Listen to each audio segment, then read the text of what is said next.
10 things you didn't know about Terraria bosses. Hey guys, welcome back to another video, and today we're doing Terraria 10 things you didn't know about bosses. Now, bosses are a key feature in Terraria and give the player both a new and fresh way to play the game. Now let's begin. When Terraria was first released, there was only 3 bosses.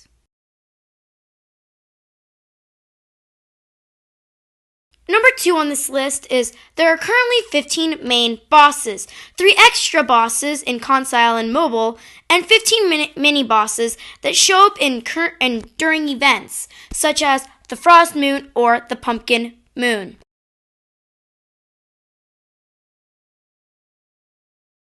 Have you ever wondered how the bosses were named? Well, I have. And the Everscream is a portmanteau of Evergreen and Scream, while the twins, Retinazer and Spasmatism, Retinazer is a portmanteau of retina and laser, which explains because it has a laser coming out of its retina, and Spasmatism is a portmanteau of Agmatism and Spasm.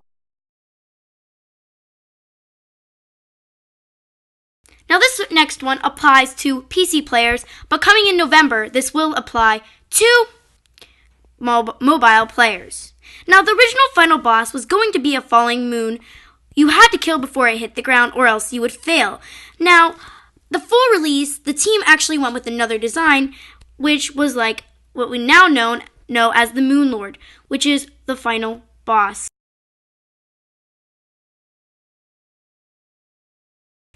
For this next one, you would be battling the Eye of Chalutha. Now, for the PC boss battle, the music that would be playing is Boss Battle 1 music.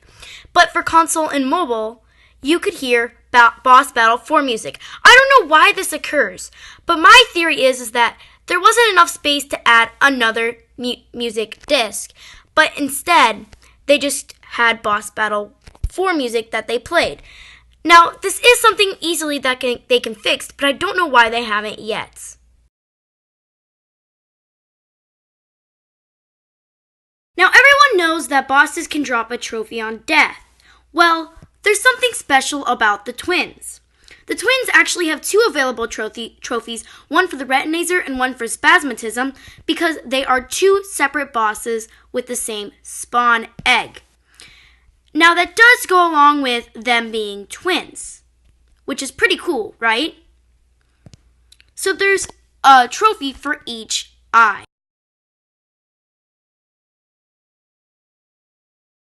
Duke Fishron was actually announced as a secret for an April Fool's joke by Senex and his team. Duke Fishron was planned to be like the Dungeon Guardian, but instead roaming around the world, destroying players' builds. Luckily, Duke Fishron does not work like that. He summons from the Truffle Worm, and he's a very hard boss to defeat.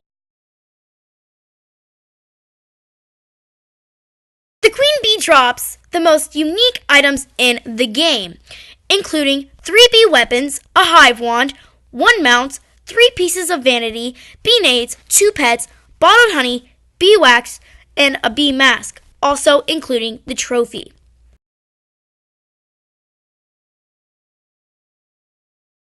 In the release of Terraria, when you went into the dungeon, Skeletron's head spawned instead of the Dungeon Guardian.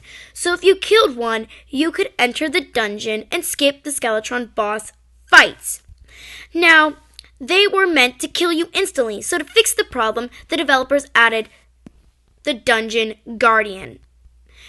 Originally, the Dungeon Guardian was thought to be defeatable. So the developers added no drops to the Dungeon Guardian, not even money. Then someone set out to defeat the Dungeon Guardian, and they did. Now, when they defeated the Dungeon Guardian, the developers saw it, and they added a drop to the Dungeon Guardian, the Bone Key, which is a pet that resembles Skeletron's head. So guys, I hope you learned a lot from this video, and if this is the first video you've seen by me, then subscribe if you want to know if any content like this comes out.